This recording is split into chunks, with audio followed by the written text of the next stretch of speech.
ಎಲ್ಲರಿಗೂ ನಮಸ್ಕಾರ. ಇಂದು ನಮ್ಮ ದೇಶದ ಸಂವಿಧಾನ ದಿನ. ನಮ್ಮ ಸಂವಿಧಾನ ಪ್ರಜಾಪ್ರಭುತ್ವದ ಬೆನ್ನೆಲುಬು.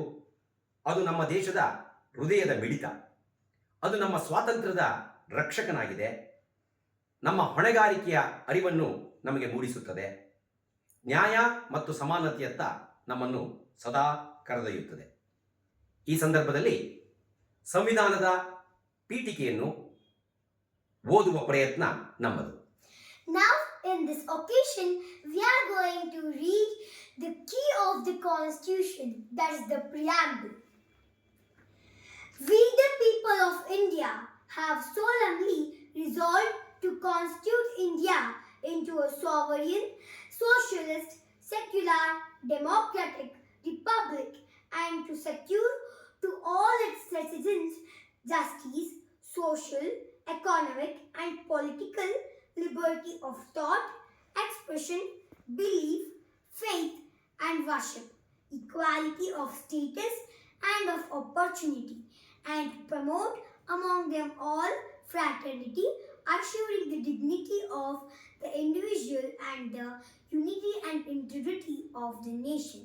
In our Constituent Assembly, this 26th day of November 1949, do hereby adopt, enact and give to ourselves this Constitution. ಸಂವಿಧಾನವೇ ಬೆಳಕು.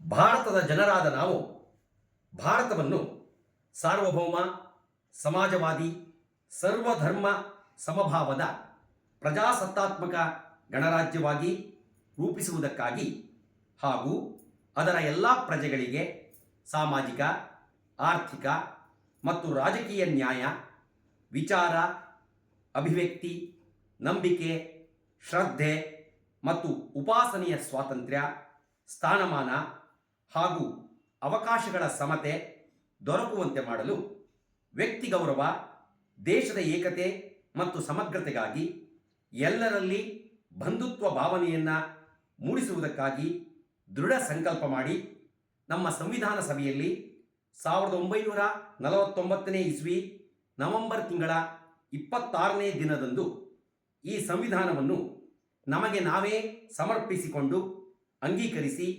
ಶಾಸನಬದ್ಧವಾಗಿ ವಿಧಿಸಿಕೊಂಡಿದ್ದೇವೆ. ಧನ್ಯವಾದಗಳು.